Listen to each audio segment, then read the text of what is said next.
As they're gonna say tonight on AEW Dynamite, it's Wednesday. You know what that means. But here on Mr. Super Oz, Wednesday means the Wednesday Rewind, where I go back and I review Limitless, the TV show. But before I roll that open and I break down the episode of Limitless, I've got to talk to you about Everlasting Survivors, Volume 1, all day long, available now on Indiegogo. This is the Jeff Hicks A cover.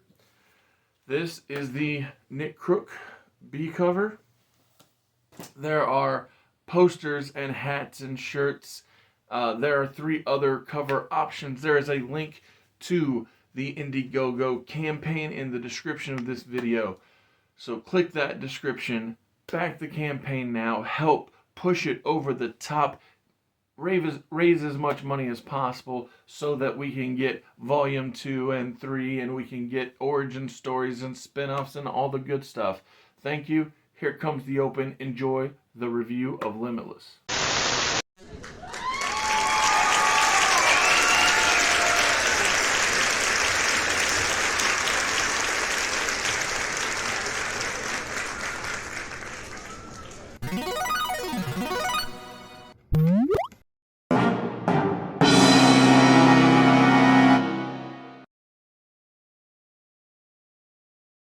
Limitless, Episode 16, Sans, Agent of Morra, Chapter 1. Brian is home, watching TV with his sister, Rachel, when he gets a knock at the door. Oh no, it's Mr. Sans, and he's bleeding. Sans insists that Brian take a pill and fix this. What an amazing open.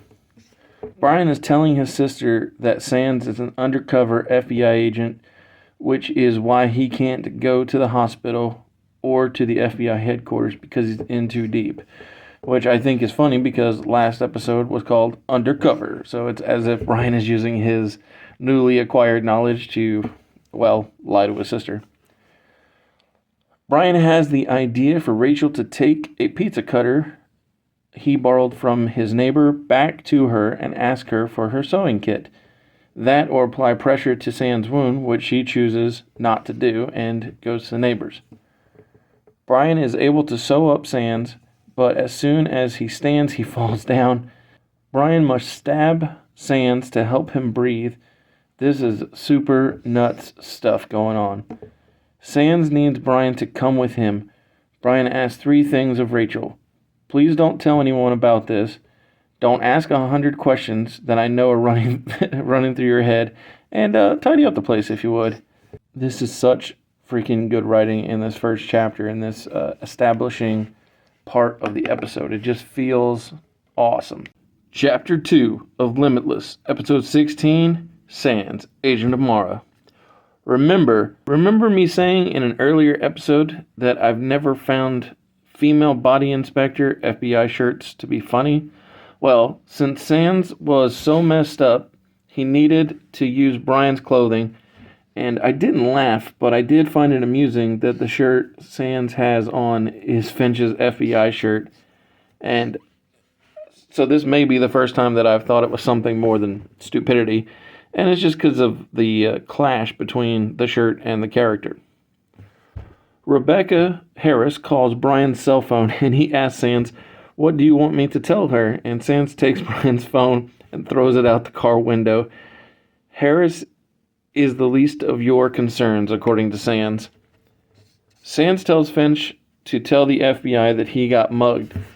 And Brian replies, "You're going to punch me in the face." Sans says that pill does make you quicker. It's such witty, great writing here. This is just my kind of Limitless episode.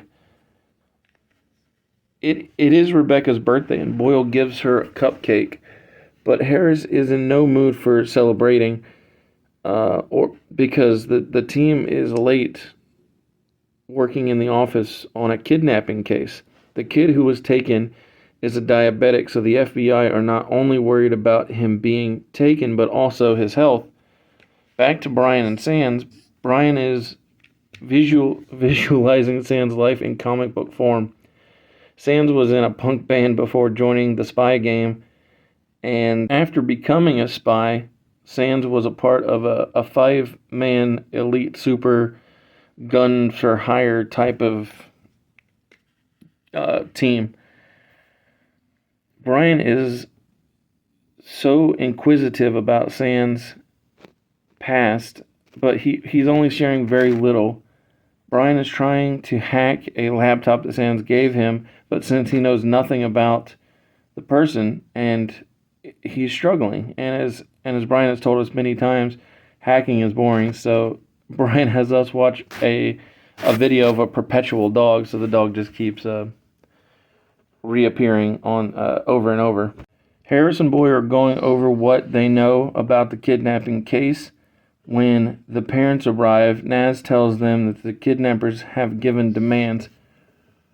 Good Brian versus Brad Brian are both trying to convince real Brian to do stuff. There's a great reveal that the person Sands needs Brian to find is the old mentor of his Kill Squad team, and he's having them kill his own teammates one by one. Chapter 3. Sands says, "It may not surprise you to find out some of our activities fall on the wrong side of the law." Brian once again is visualizing Sands' life in comic book form. Such good stuff here. Sands says they made a mint and lived like kings until they turned on their boss. This is why Tanner, the old boss, is having Sands take out his old team, because they turned on him. Brian figures out Sands is freelancing this one, so what he is doing isn't sanctioned by Edward Morra. Finch now knows he is in charge of this op. So Brian says, first things first, stop killing. I have a realization at this point. I said, oh yeah, I'm sure the case the FBI is working is also what Finch and Sands are working on. My suspicion is not confirmed, but close to confirmed when the parents said that the son that was taken was adopted. I find it most likely that these two things are linked to Sands in some sort of way. The FBI, they sent Ike to go to Brian Finch's apartment, only Brian Finch isn't home. Rachel Finch is there. She unlocks the door and lets Ike in to verify Brian isn't home. Ike sees Brian's bong while Rachel lies to him and says that Brian went to go get a pizza. And Ike says, Munchies, that checks out. Ike is so gullible, but he is also a very, kind fellow. But the other funny thing is he clearly has the hots for Rachel, so he probably would have believed anything she said. Sands has to finally tell Brian the whole truth. It turns out that my intuition was correct. Sands broke the golden rule of being a spy, and he not only got close to a woman, they had a kid. And Brian agrees to help Sands so long as he stops killing his old teammates. The only problem is Sands has already poisoned his next target. Thankfully, NZT Brian knows what the antidote to the poison is and leaves a note for the EMTs to use to save the guy that Sands had poisoned before he dies. Chapter 4. Finch is taken aback by Sands' next target. He's an old man on life support. Sands has a key to his place. He could have killed him first or any time.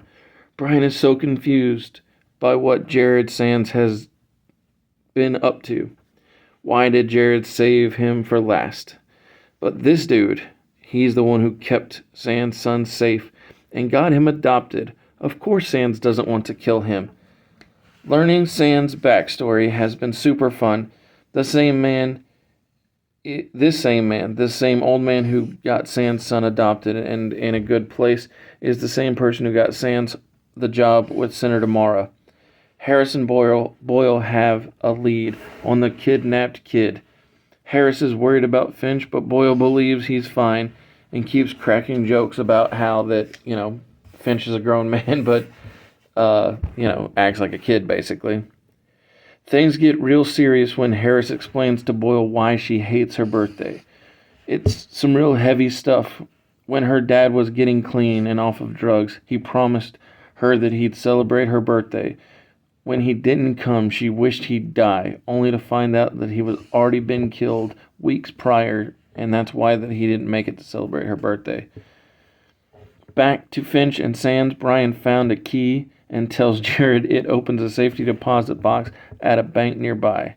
Sands asks Finch how he knows that, and Brian says, "For a few more hours, I'm still one of the smartest people on the planet, and the night nurse told me." I love the writing of this show. Brian was also told what it is that is inside the safety deposit box, a burn book, and Finch and Sands need that to stop the kidnapper and to get Sands' son back. Rachel and Ike are getting close. Ike tells Rachel how he took a bullet once for Brian, and she is a big fan of that. Brian goes to the bank manager's house. This feels a lot like the writers are fans of the movie Bandits, starring Billy Bob Thornton and Bruce Willis, and so am I, so I'm a fan of this. Naz got a lead on the kidnappers. However, the burn book Brian and Sands got seems to be leading them all to the same place. This will not be good for Brian and Sands if the FBI arrive before they do. Also, not good for the kid. Chapter 5, we're reaching the finish line. Brian and Sands are at the warehouse. How long until the FBI arrive? Sands doesn't want Brian's help, but Brian insists. Less than 10 minutes remain. Brian tells Sands the no-killing agreement is off. He has your son. Do what you gotta do. Brian found Henry, the kid. He has him leave the blindfold on so he doesn't see who saved him. Brian hands Henry off to Jared Sands, who puts him in the car. Jared then punches Brian in the face to help him sell the fact that he got mugged, or that story about it. And because he has to tell the FBI as to where he was, or how he wasn't able to be getting in contact with, and that's why Sands punched him. So as soon as Sands and Henry pull away, the FBI arrive. Brian is gone just in time.